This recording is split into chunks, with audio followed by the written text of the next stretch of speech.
Students, today we start third lecture of chapter second geography class 8th conservation of water resources. So access to clean and adequate water sources is a major problem facing the world today. आज पूरे world face कर रहा है किसके लिए? Adequate और clean water के लिए। दिन दिन क्या होता जा रहा है, बहुत ज़्यादा प्रॉब्लम आती जा रही है हमारी वाटर्स में, इसलिए फेस कर रहा है पूरा वर्ल्ड। ऐसा नहीं कि इंडिया में ही, इंटायर वर्ल्ड फेस कर रहा है इस प्रॉब्लम को कि उन्हें पर्याप्त और साफ पानी मिले। ठीक, steps have to be taken to conserve this dwindling resources. हमें इस रिसोर्सेज को जो सिकुड़ता जा रहा है, यानी कम होता चला जा रहा है, ड्वेंडलिंग रिसोर्सेज होता जा रहा है, यानी बिल्कुल कम सिकुड़ता चला जा रहा है, इसके लिए कुछ स्टेप्स उठाने पड़ेंगे इसके कंजर्व के लिए, संरक्षण के लिए। तो even though water is renewable resources, water यद्यपि क्या है, ये रिन्यूएबल रिसोर्सेज है, it's over use and pollution make it unfit for use. इसका बहुत ज़्यादा ओवर यूज करने से पानी बहुत ज़्यादा पॉल्यूट हो गया है और हमारे लिए कैसा हो गया, ये अनफिट हो गया। अब डिस्चार्ज ऑफ अनट्रीटेड और पार्सली ट्रीटेड सेवेज, अब ये डिस्चार्ज होता है जो अनट्रीटेड, जो हमारे डोमेस्टिक होम से वहाँ से निकलता है और हमारी इंडस्ट्रियल से वहाँ से इन्फ्लुएंस होता है। इसकी वजह से हमारा ये वाटर बहुत ही ज़्यादा क्या हो गया है, पॉल्यूट हो चुका है। आगे दे रहे हैं, agricultural chemicals and industrial influence in water bodies आज मेजर कॉन्टेमिनेंट्स, यानी आपके एग्रीकल्चरल फील्ड में जो केमिकल्स का यूज़ करते हैं, पेस्टिसाइड्स का यूज़ करते हैं, जो इंडस्ट्रीज़ एरिया वहाँ से जो पानी निकलता है, बहुत ही दूषित पानी कह सकते हैं, पॉल्यूट वाटर, वो वाटर बॉडीज़ को क्या कर रहा है, बहुत ज़्यादा दूषित कर रहा है, गंदा करता जा रहा है पानी को। तो they pollute water with nitrates, metals and pesticides. इसलिए ये दूषित पानी में क्या क्या चीज़ें मिलती चली जा रही हैं, नाइट्रेट्स है, मेटल्स है एंड पेस्टिसाइड्स भी इस पानी में हमारे अंदर नीचे शरीर में, मतलब बॉडीज़ में, यानी कि आपकी जो सरफेस है अर्थ, उसमें मिल रहा है जाके। ये most of this chemicals are non biodegradable and reach human bodies through water.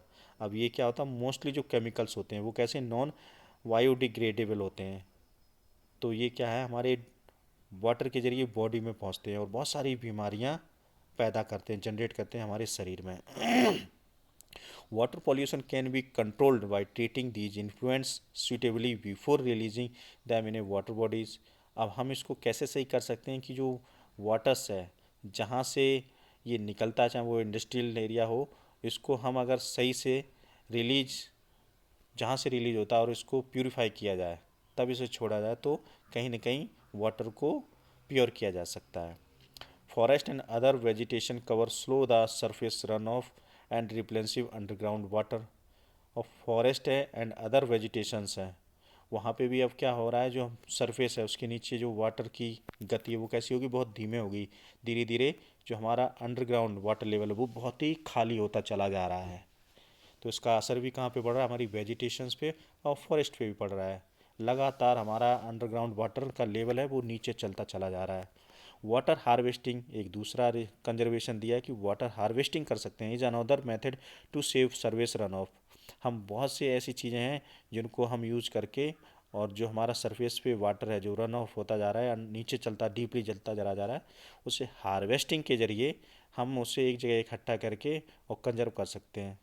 The canals used for irrigating fields should be properly lined to minimize losses by water seepage. Sprinkles effective irrigate the area by checking water losses through seepage and evaporation। यानी बहुत सी method हैं जिनके जरिए हम water को बचा सकते हैं। स्प्रिंगल यानी जो छिड़काव, जो पाइप्स के जरिए खेतों में, आपको साइड में एक पिक्चर दी गई है, इसमें इस तरह की भी इरिगेशन कर सकते हैं, इससे वाटर बहुत ज़्यादा क्या होगा, हम बचा सकते हैं। ऐसे कैनल्स में भी प्रॉपर तरीके से एक बिल्कुल प्रॉपर अमाउंट में वाटर को छोड़ के हम वहाँ पे भी इसको सही से यूज कर सकते हैं। यानी इरिगेशन में सही से यूज करके हम वाटर को बहुत कुछ बचाया जा सकता है। और हम ड्रॉप सिस्टम के जरिए भी, ये भी बहुत क्या होता है, यूज़फुल होता है। बूंद बूंद के जरिए, यानी कि आपकी फील्ड्स में पाइप के जरिए बूंद बूंद जो टपकता है उसके जरिए इरिगेशन हो, तो ये बहुत यूज़फुल होती है। कई स्टेट्स में इस तरह की इरिगेशन होती है।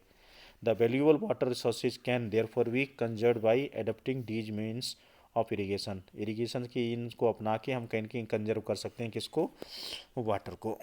डू यू नो में rain water harvesting is the process of collecting rain water from roof top and directly it to an appropriate location where it is store for future.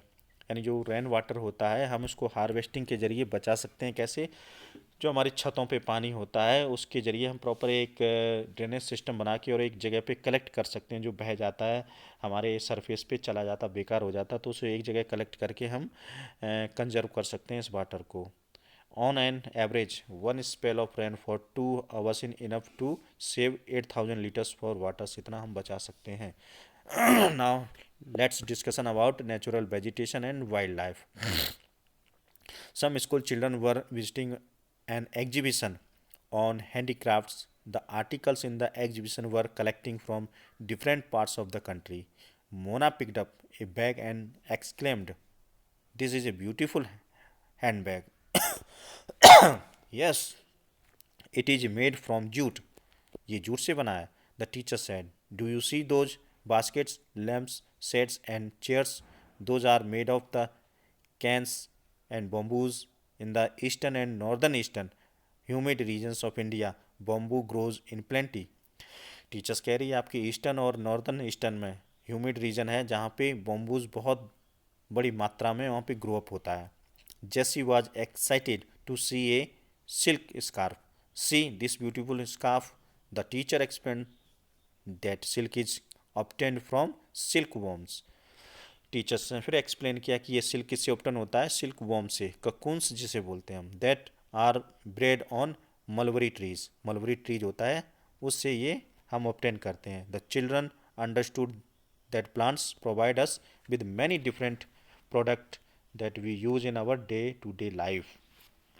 Natural vegetation and wildlife exist only in the narrow zone of contact between the lithosphere, hydrosphere and atmosphere that we call biosphere। यानी जो natural vegetation है, wild life है, ये कहाँ पे मिल पाई जाती है? एक नैरो जोन होती है, किसके बीच में? हम जैसे कह सकते हैं स्थल मंडल, जल मंडल, वायुमंडल, इन तीनों को मिला के बनता है आपका क्या, बायोस्फीयर। यहाँ पे पाई जाती है जिसमें तीनों का कंट्रीब्यूशन होता है, ये तीनों चीज़ें पाई जाती हैं, वहीं पे सर्वाइव कर सकते हैं natural vegetation and wild life. यानी कोई एक चीज़ एक जगह पे नहीं सर्वाइव कर सकती। अब सपोज दैट आप सिर्फ लिथोस्फीयर ही हो, वहाँ पे आप सोचो, या हाइड्रोस्फीयर हो, वहाँ पे ये चीज़ सर्वाइव कर पाएंगे नहीं, तीनों का कंजक्शन होना जरूरी है। वहीं पे बायोस्फीयर होता है। In the biosphere living being are inter related and interdependent on each other for survival. और इनका क्या होता है, इंटर रिलेटेड रिलेशन होता है, इंटरडिपेंडेंट होते हैं एक दूसरे के ऊपर, पर्टिकुलर इस तरह का बना होता है, उसमें वो सर्वाइव कर पाते हैं। सपोज दैट कहीं पे हम, आप कैमल ले लीजिए एक। अब कैमल कहाँ सर्वाइव करता है? जहाँ पे आपकी सैंडी और जहाँ पे स्क्रब्स, यानी कह सकते हैं कि जो बालू होती है, कैमल वहीं तो सर्वाइव करता है। ऐसे ही टाइगर से हम उसको कहाँ पे छोड़ दें जाके, डेजर्ट में, तो वहाँ सर्वाइव कर पाएगा नहीं, क्योंकि ये डिपेंड करता है किस पे, आपका ट्रीज़ पे। ट्रीज डिपेंड करती है वहाँ की, मतलब एक क्या है, कोरिलेशन बना होता है, एक दूसरे के बगैर नहीं सर्वाइव कर सकते हैं। तो this life supporting system is known as a ecosystem कहा जाता है। Vegetation and wild life are valuable resources. इसमें वेजिटेशन एंड वाइल्ड लाइफ क्या है, वैल्यूएबल, बहुत कीमती रिसोर्सेज है। प्लांट्स प्रोवाइड अस, प्लांट्स हमें बहुत सारी चीज़ें प्रोवाइड कराते हैं। इसमें दिया timber, give shelter and to animal, produce oxygen, we breathe. ये हमें टिम्बर्स प्रोवाइड कराते हैं, हमें शेल्टर भी देते हैं एनिमल्स को, और ऑक्सीजन भी, जो हम ब्रीथ करते हैं, सांस लेते हैं, ऑक्सीजन भी प्रोवाइड कराते हैं। Protect soil to essential for growing crops, और सॉइल को भी प्रोटेक्ट करते हैं। Act as shelter belt, help in storage of underground water, give us fruits, nuts, latest turpentine, oil, gum, medicinal plants, and also the paper that is so essential for your studies. यहाँ तक कि जो आप books पढ़ते हो उसका paper भी हमें फॉरेस्ट ही अवेलेबल कराते हैं, यानी ट्रीज से बनता है। There are innumerable uses of plants and you can add some more. बहुत सारे यूजेज हैं इनके। Okay, wildlife includes animals, birds, insects as well as the aquatic life forms. यानी वाइल्ड लाइफ में क्या क्या चीज़ें आ जाती हैं आपकी, एनिमल्स आ जाते हैं, बर्ड्स आ जाते हैं, इंसेक्ट यानी कीड़े मकोड़े हैं वो आ जाते हैं, और एक्वेटिक लाइफ मीन्स जो वाटर के अंदर पाए जाते हैं वो भी। They provide us milk, meat, hides and wool. Insects like bees provide us honey, help in pollination of the flowers. यानी कि आपको इंसेक्ट में भी आ जाती है, यानी मधुमक्खी, वो हमें क्या प्रोवाइड कराती है, हनी कराती है, और इसके जरिए कि क्या होता है, फ्लावर्स के जरिए पॉलिनेशन भी होता है, या जिस फूल पे ये बैठ जाती है वहाँ से उसके सीड्स को दूसरे क्षेत्र में जाके जहाँ बैठती है वहाँ पे उसको वो क्या करती है, फैलाने का काम करती हैं एक तरीके से। तो वहाँ पे भी क्या होगा, वो पौधा ग्रो अप हो जाएगा फ्लावर का। तो एक जगह से दूसरे जगह ये काम भी करती हैं पॉलिनेशन का। And have an important role to play as decomposers in the ecosystem. और इंसेक्ट्स क्या करते हैं, कोई चीज़ को बिल्कुल क्या कर देते हैं, सड़ा देते हैं, डिकम्पोज कर देते हैं, और इकोसिस्टम को बैलेंस रखते हैं। The birds feed on insects and act as decomposers as well as vulture due to his ability to feed on dead livestock is a scavengers and considered a vital cleaners of the environment। Environment का cleaner कहा जाता था किसको, vulture को, जो अब पूरी तरह से क्या हो गए, एक्सटिंक्ट हो चुके हैं, ख़त्म हो चुके हैं ये। सो एनिमल्स बिग ए और स्मॉल और are integral to maintaining balance in the ecosystem. अब यहाँ पे डू यू नो में वल्चर्स के बारे में दिया है। Vultures in the Indian subcontinent were dying of kidney failure. यानी जो इंडियन सब कॉन्टिनेंट्स में, भारतीय उपमहाद्वीप में जो वल्चर पाए जाते हैं वो किडनी फेल की वजह से क्या होने लगे, बिल्कुल ही ख़त्म हो रहे हैं, उनकी किडनी फेल हो जा रही है। After scavenging livestock treated with डेक्लोफेनेक।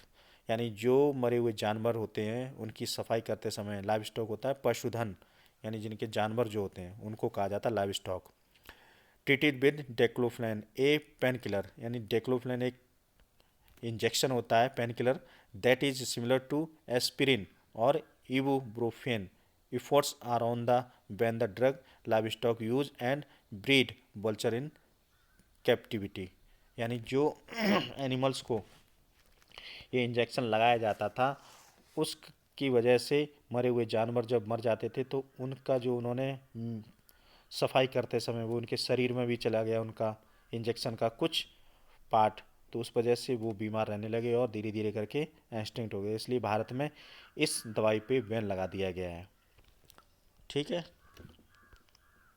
Distribution of natural vegetation. The growth of vegetation depends primarily on temperature and moisture. यानी जो ग्रोथ ऑफ वेजिटेशन होती है वो डिपेंड किस पे करती है, टेम्परेचर एंड मॉइस्चर पे। The major vegetation types of the world are grouped as forest, grassland, scrubs and tundras. यानी कि जो हम मेजर वेजिटेशन टाइप्स हैं वर्ल्ड के, उन्हें हम 3 भाग में डिवाइड कर सकते हैं, forest, grassland and scrubs and tundra.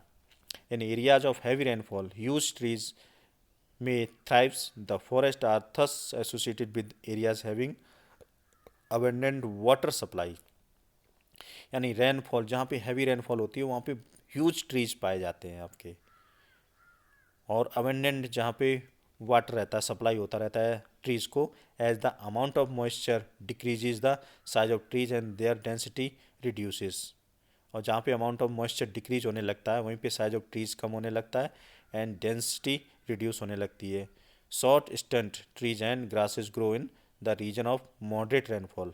जहाँ मॉडरेट रेनफॉल होती है वहाँ पे क्या होते हैं आपके, grasses grow in regions, grasses जहाँ पे होती हैं ट्रीज।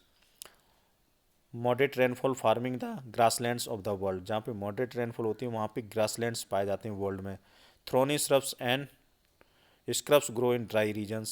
स्क्रब्स कहाँ होती हैं, ड्राई रीजन में होती हैं। Rainfall in such areas plants have deep roots and leaves with thorny and waxy surface reduce loss of moisture through transpiration. Tundra vegetation of the cold polar region comprise of mosses and lychees। अब ऊपर जैसे ही हम पहुँचेंगे कहाँ पे, टूंड्राज में, यानी poles में, तो वहाँ पे जो ट्रीज होते हैं, ग्रासलैंड होते हैं, बिल्कुल मॉसेज और लीचीज का रूप ले लेते हैं। बिल्कुल छोटी छोटी थोड़ी सी घास कह सकते हैं, एक प्रकार की होती है, काई जैसे बोलते हैं। Today there are many more people in the world than there were 2 centuries back. To feed the growing numbers, large areas of forest have been cleared to grow crops. Forest cover all over the world is vanishing rapidly. There is an urgent need to conserve this valuable resources. आज के लिए इतना ही। कल हम topic पढ़ेंगे conservation of natural vegetation and wild life.